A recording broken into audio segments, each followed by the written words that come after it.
Bonjour peuple de Dieu, c'est le pasteur Jérémia, aussi connu sous le nom de pasteur Loïc. Nous voulons écouter la parole de Dieu pour la semaine, mais avant tout, nous voulons commencer par une parole de prière. Alors en signe de révérence à notre Père Céleste, à notre Dieu, baissons nos têtes et prions ensemble. Père éternel, Dieu tout-puissant, Dieu de gloire, Roi des rois, Seigneur des seigneurs, seul et véritable Dieu. Merci encore pour ces moments. Merci de nous attirer une fois de plus dans ta présence. Merci pour tout ce que tu as prévu pour nous durant ces moments. Nous venons nous abandonner entièrement en tes mains.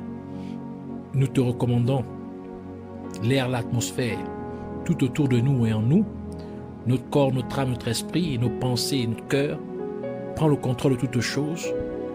Que tu puisses encore, Seigneur, étendre ta main de compassion et de miséricorde sur nous. Que tu nous pardonnes pour tout ce que nous avons pu faire, dit et penser qui ne t'a pas honoré et glorifié. Que tu nous sanctifies par ton sang. Que tu purges notre conscience de t'œuvre morte, de t'œuvre inutile, afin que nous venions à te servir comme il se doit. Nous prenons autorité, nous levons contre tout ce qui se lève contre la révélation de ta parole, contre la connaissance de la vérité, car ta parole est la vérité. Nous venons les lier, les renvoyer dans les gouffres de l'enfer, et nous proclamons que Jésus-Christ est Seigneur, la gloire de Dieu le Père. Nous venons prier, Père, Dieu Tout-Puissant, afin que tu nous amènes dans la profondeur de la révélation de ta parole. Merci encore de nous révéler tes mystères cachés, car tu as dit les choses cachées nous appartiennent, les choses cachées t'appartiennent, mais les choses révélées nous appartiennent, à nous et à nos enfants. Merci de nous les accorder. Au nom de Jésus-Christ, sois béni, sois exalté. Au nom de Jésus, nous avons ainsi prié. Amen. Alors nous voulons prendre notre passage principal des Saintes Écritures dans le livre de 2 Timothée, chapitre 4, verset 13. Nous lisons la parole de Dieu dans le livre de 2 Timothée, chapitre 4, verset 13, au nom de Jésus-Christ. Quand tu viendras, apporte le manteau que j'ai laissé à Troas chez Carpus et les livres, surtout les parchemins. Que le Seigneur bénisse sa parole, qu'elle vienne pleine de grâce, de vie et de révélation au nom de Jésus-Christ. Pour cette semaine, le Seigneur voudrait nous parler de Paul demande son manteau. Paul demande son manteau. L'apôtre Paul avait un manteau qu'il utilisait lorsqu'il voyageait, mais pour certaines raisons, Paul laissa son manteau dans la ville de Troas. Par conséquent, il est important pour nous de comprendre les événements qui ont eu lieu avant que l'apôtre Paul ne quitte la ville de Troas. Ainsi nous lisons Actes chapitre 20 verset 7 qui dit « Le premier jour de la semaine, nous étions réunis pour rompre le pain. Paul, qui devait partir le lendemain, s'entretenait avec les disciples et il prolongea son discours jusqu'à minuit. » Paul était le dernier apôtre de Jésus-Christ de l'église primitive parce qu'il s'est converti après les autres apôtres. Ainsi, Paul se retrouva à Troas. Et avant de quitter Troas, il décida de prêcher aux disciples qui étaient à Troas. Et pendant qu'il prêchait, Paul continua jusqu'à minuit. Minuit est la troisième veille de la nuit. La première veille étant 18h et la deuxième veille commence à 21h. Et le livre de Psaume dit ce qui suit. Dans Psaume 90, verset 4, il dit « Car 1000 ans sont à tes yeux comme le jour d'hier, quand il n'est plus, et comme une veille de la nuit. » Donc 1000 ans équivaut à une veille de la nuit. Ainsi, une veille auprès de Dieu équivaut à 1000 ans aux yeux des hommes. Cela signifie que la troisième veille fait référence au troisième millénaire. Et si nous commençons à compter à partir de la naissance de Jésus-Christ, nous sommes au troisième millénaire depuis l'an 2000.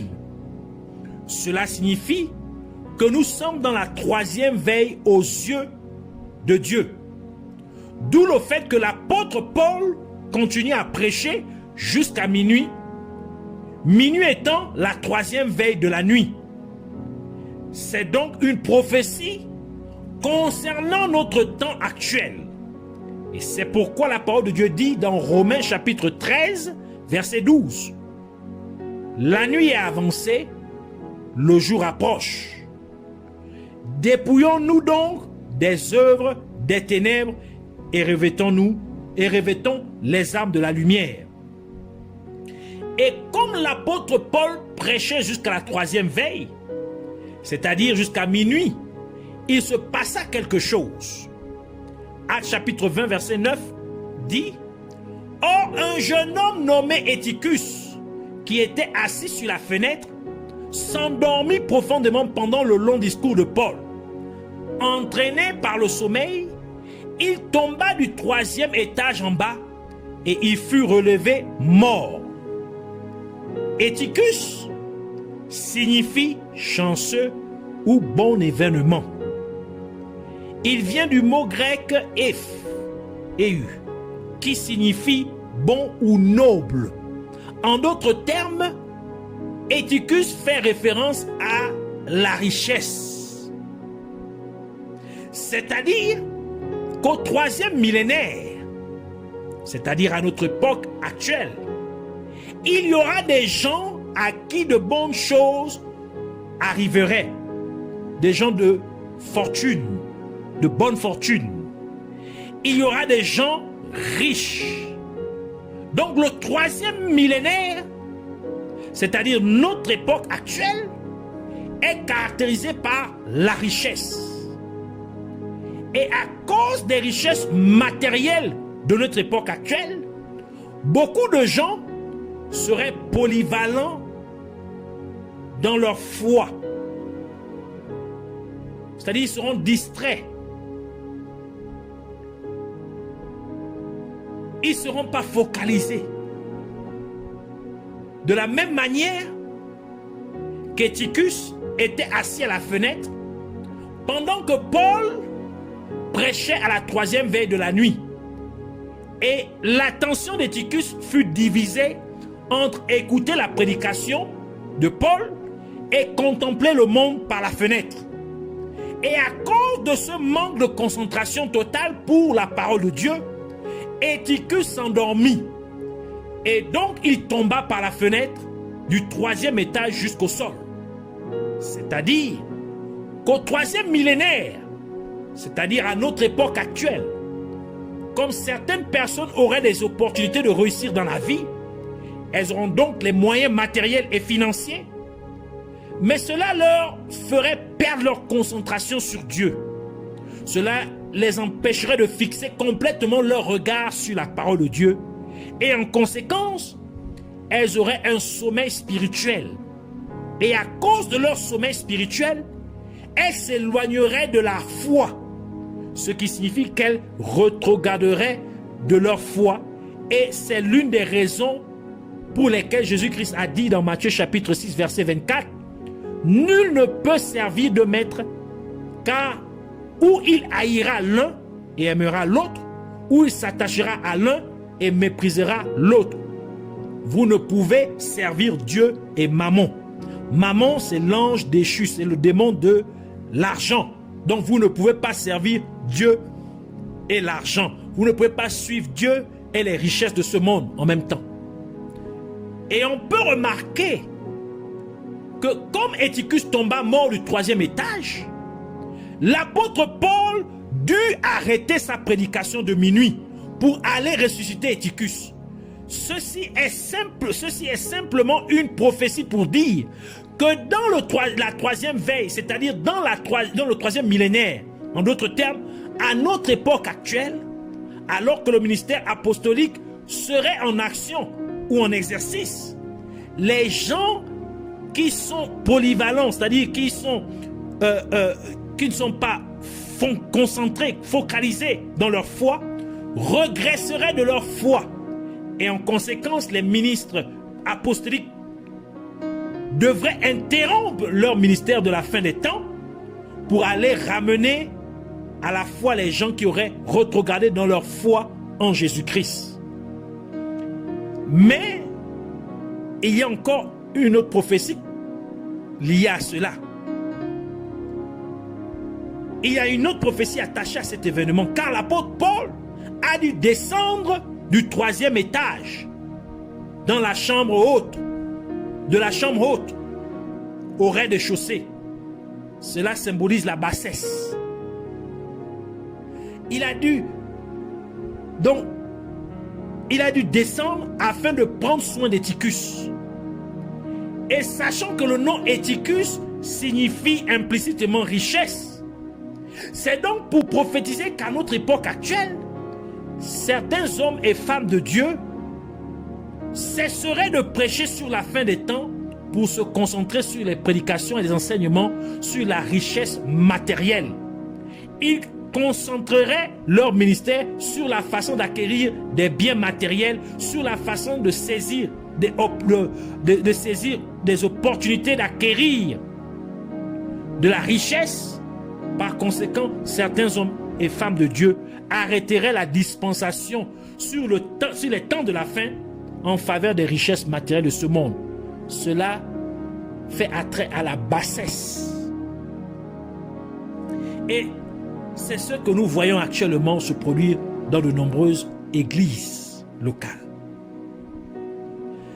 La parole de Dieu nous dit que le matin de cet événement, l'apôtre Paul a dû quitter Troas et plus tard, il se retrouva en prison à Rome. Et Paul écrivit à Timothée, lui demandant de lui apporter le manteau qu'il avait laissé dans la ville de Troas avec Carpus. Car Carpus était celui qui logeait Paul quand Paul était à Troas. Et le livre de 2 Rois nous dit que lorsque Dieu enleva le prophète Élie dans le ciel avec un char de feu, Élie laissa son manteau avec son serviteur ou son fils spirituel Élisée. 2 Rois chapitre 2 verset 13 qui dit « Et il releva le manteau qu'Élie avait laissé tomber, puis il retourna et s'arrêta au bord du Jourdain. » Et nous savons que le manteau est une représentation du ministère. Cela signifie donc qu'avant qu'Élie ne soit enlevé, il a transmis son ministère à Élisée. Il a légué son ministère à Élisée. Mais l'apôtre Paul, alors qu'il était sur le point d'être tué, demanda son manteau à Carpus. Cela implique que Paul a refusé de laisser son ministère à Carpus. Il a refusé de léguer son ministère à Carpus. Le nom Carpus signifie fruit, se référant aux fruits du sol, aux fruits de la terre. Et le livre de Genèse nous dit que Caïn apporta le fruit de la terre à Dieu comme offrande. Et Dieu n'a eu aucun respect pour son offrande. Genèse chapitre 4 verset 3 à 5 qui dit « Au bout de quelque temps, Caïn fit à l'Éternel une offrande des fruits de la terre. Et Abel de son côté en fit une des premiers-nés de son troupeau et de leur graisse. L'Éternel porta un regard favorable sur Abel et sur son offrande, mais il ne porta pas un regard favorable sur Caïn et sur son offrande. Caïn fut très irrité et son visage fut abattu. Par conséquent, Dieu avait du respect pour l'offrande d'Abel parce qu'Abel apporta le produit du troupeau à Dieu. Car Abel était un berger, comme son créateur Jésus-Christ, qui est appelé le bon berger. Et Abel offrit aussi à Dieu le produit du troupeau, car Jésus-Christ, qui est aussi appelé l'agneau de Dieu, s'offrit lui-même à Dieu le Père en étant crucifié sur la croix. Mais Dieu rejeta l'offrande de Caïn, car Caïn apporta à Dieu les produits de la terre, alors que la terre avait été maudite à cause du péché d'Adam, tel que Genèse chapitre 3 verset 17 nous le dit. Il dit à l'homme, puisque tu as écouté la voix de ta femme et que tu as mangé de l'arbre au sujet duquel je t'avais donné cet ordre, tu n'en mangeras point. Le sol, c'est-à-dire la terre, sera maudit à cause de toi. C'est à force de peine que tu en tireras ta nourriture tous les jours de ta vie. Et c'est l'une des raisons pour lesquelles Dieu a dû baptiser la terre à travers les eaux du grand déluge à l'époque de Noé. Et de nouveau, Dieu baptisera aussi la terre dans ces derniers jours avec le feu comme le déclare le livre de Pierre, 2 Pierre chapitre 3, verset 10, qui dit « Le jour du Seigneur viendra comme un voleur. En ce jour, les cieux passeront avec fracas, les éléments embrasés se dissoudront, et la terre avec les œuvres qu'elle renferme sera consumée. » Donc, va être brûlée. Ainsi, comme Dieu a rejeté le fruit de la terre que Caïn lui offrit, parce que la terre fut maudite par le péché d'Adam, ainsi Paul refusa de laisser son manteau à Carpus, sachant que le manteau est une représentation du ministère, et que le nom Carpus signifie fruit. Ainsi, l'apôtre Paul a refusé de laisser son ministère à celui qui produit les fruits de la terre. En d'autres termes, Paul refuse de laisser son ministère à ceux qui présentent à Dieu des prédications et des enseignements sur les possessions matérielles. L'apôtre Paul a refusé de laisser son ministère avec ceux qui se concentrent sur les prédications et les enseignements sur la prospérité matérielle. Par cela, la parole de Dieu nous révèle que tous ceux qui offrent à Dieu sur l'autel de leur ministère des prédications et des enseignements sur la prospérité matérielle, le ministère devrait leur être retiré de la même manière que l'apôtre Paul demanda son manteau qu'il avait laissé avec Carpus. Car la parole de Dieu dit dans Colossiens chapitre 3 verset 1 à 2, « Si donc vous êtes ressuscités avec Christ, cherchez les choses d'en haut où Christ est assis à la droite de Dieu. Affectionnez-vous aux choses d'en haut et non à celles qui sont sur la terre. » C'est-à-dire qu'il faut donner au peuple de Dieu des prédications, des enseignements qui ne le feront pas s'attacher aux choses de ce monde. Mais il doit plutôt recevoir des prédications et des enseignements qui lui feront désirer d'être pour toujours dans leur demeure céleste auprès de leur Père céleste. Et Jésus-Christ a dit dans Matthieu chapitre 6 verset 33, « Cherchez premièrement le royaume et la justice de Dieu, et toutes ces choses vous seront données par-dessus. » Cela signifie qu'il y a des choses qui sont données et il y a des choses que nous devons rechercher. Le royaume de Dieu doit être recherché. Et quand vous avez trouvé le royaume de Dieu, vous recevez automatiquement les choses dont vous avez besoin sur la terre. Et quand Jésus-Christ était physiquement sur la terre parmi les êtres humains, il a ajouté dans Luc chapitre 17 verset 21, il dit « On ne dira point il est ici ou il est là. Car voici, le royaume de Dieu est au milieu de vous. » Jésus-Christ impliquait que quand il était physiquement parmi les êtres humains, le royaume de Dieu était donc au milieu d'eux. Donc, il était le royaume de Dieu. Par conséquent, lorsque Jésus-Christ disait « Mais cherchez premièrement le royaume de Dieu et sa justice, et toutes ces choses vous seront données par-dessus », il disait en fait que vous devez d'abord le trouver. Vous devez d'abord avoir Jésus-Christ dans votre vie.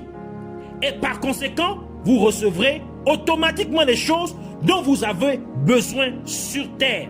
Car lorsque vous avez Jésus-Christ dans votre vie, en l'ayant vraiment accepté comme votre Sauveur et Seigneur, vous deviendrez héritier et co-héritier du royaume de Dieu avec Christ. C'est pourquoi vous recevrez les choses du royaume de Dieu. C'est pourquoi la parole de Dieu dit dans Jean chapitre 1 verset 12, « Mais à tous ceux qui l'ont reçu, donc qui ont reçu Jésus-Christ, à ceux qui croient en son nom, elle a donné le pouvoir de devenir enfants de Dieu. » Romains chapitre 8 verset 16 à 17 ajoute pour dire « L'Esprit lui-même, donc l'Esprit Saint, rend témoignage à notre esprit que nous sommes enfants de Dieu. Or, si nous sommes enfants, nous sommes aussi héritiers, héritiers de Dieu et co-héritiers de Christ, si toutefois nous souffrons avec lui, afin d'être glorifiés avec lui. » Mais les églises locales aujourd'hui veulent recevoir, veulent qu'on leur donne les choses qui doivent être recherchées, et elles veulent rechercher les choses qui sont censées être données.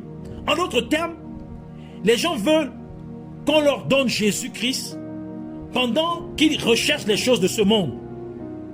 Cela ne doit pas être le cas. Ainsi, l'apôtre Paul demanda à Timothée de lui apporter le manteau qu'il avait laissé à Carpus.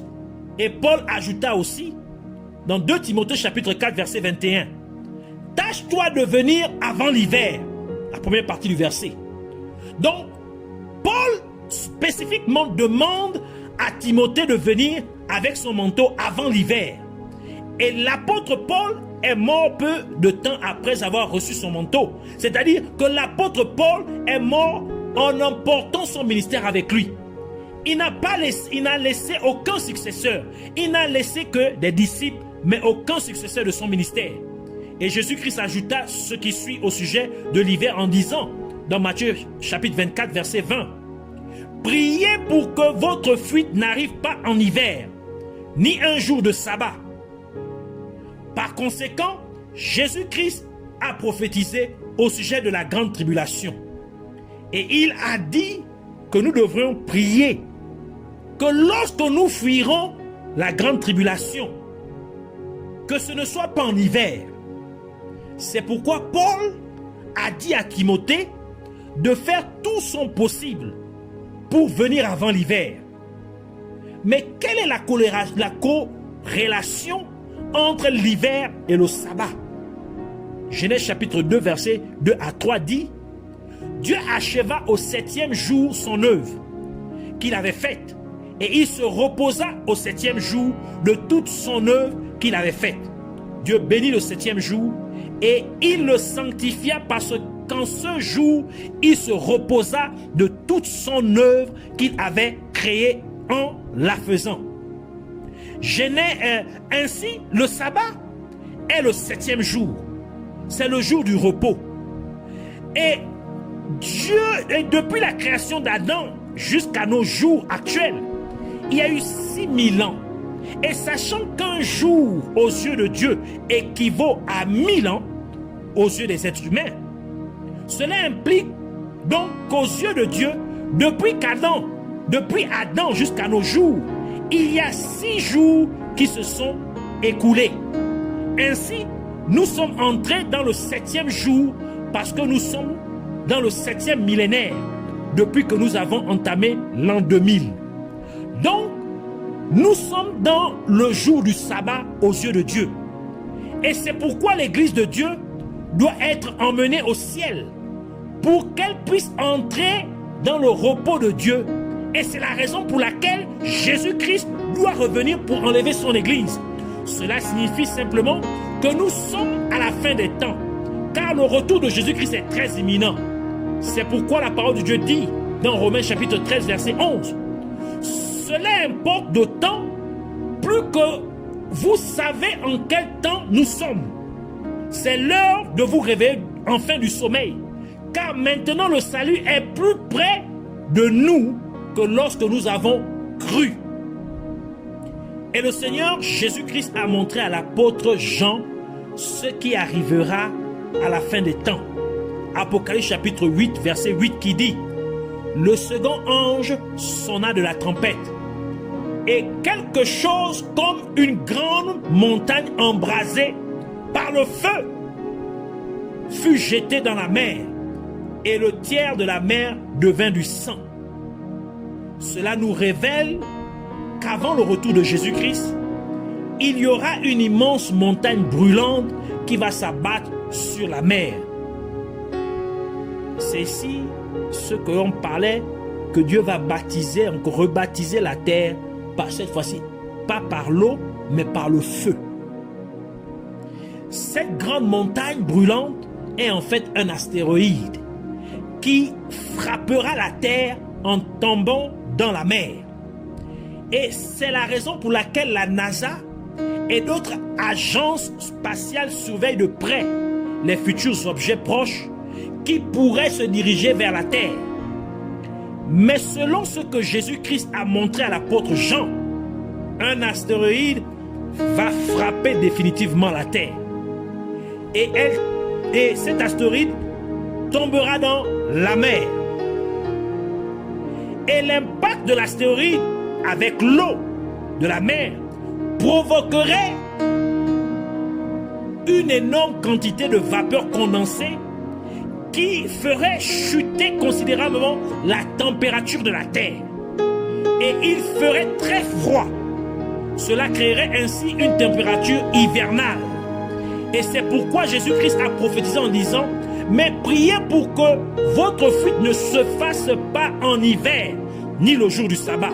C'était en fait pour dire que dans le 7e millénaire, qui se réfère en fait à nos jours actuels, correspondant au 7e jour aux yeux de Dieu, signifiant correspondant au sabbat aux yeux de Dieu, il y aura un astéroïde qui frappera la Terre. Et par conséquent, cela provoquerait une température très froide sur la Terre, qui est en fait une température de type hivernal. Donc il y aurait un hiver. Et c'est pourquoi Dieu a dit ce qui suit par le prophète Zacharie. Zacharie chapitre 14 verset 1. Zacharie chapitre 14 verset 1 qui dit: voici le jour de l'Éternel arrive et tes dépouilles seront partagées au milieu de toi. Verset 6. En ce jour-là, il n'y aura point de lumière, il y aura du froid et de la glace. Ça fait référence à l'hiver.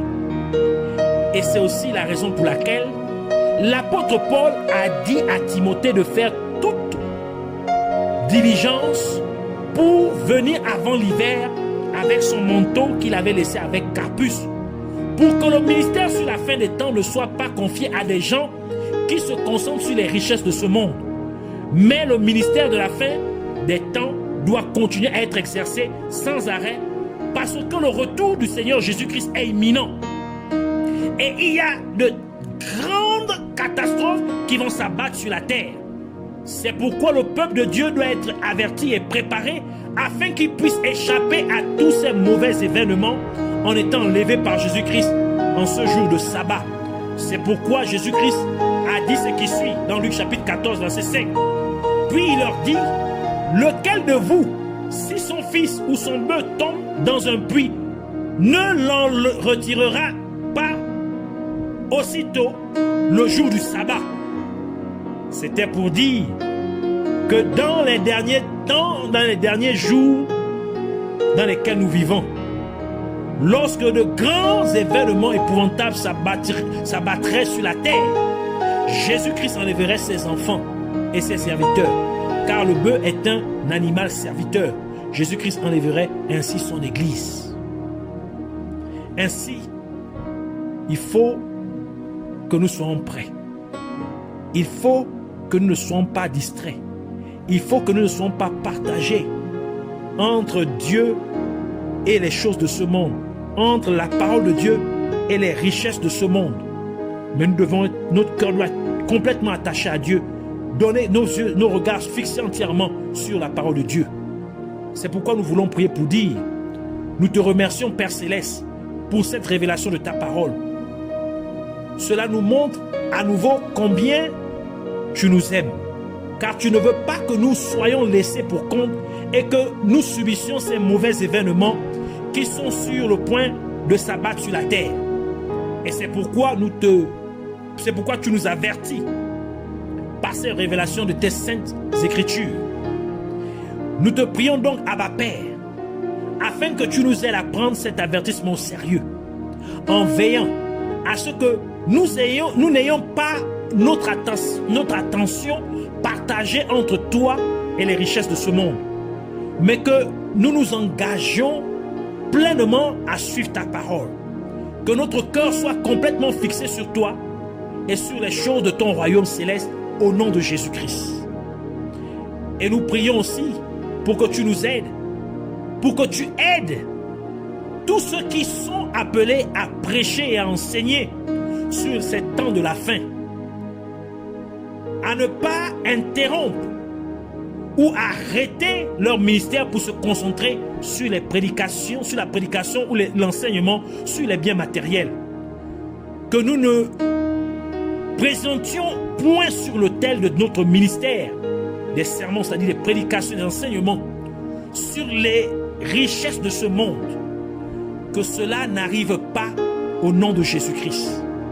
Et nous prions, Père Céleste, pour que tu nous aides par tous les moyens à faire partie de l'enlèvement en étant prêts pour ton retour, Seigneur Jésus-Christ, afin que nous puissions échapper à tous les événements épouvantables qui doivent arriver sur la terre en ces derniers temps.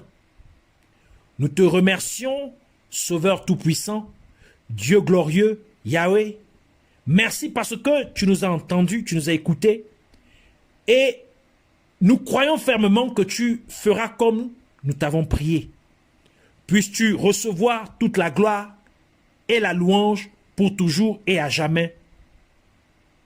Au nom de Jésus-Christ. Amen.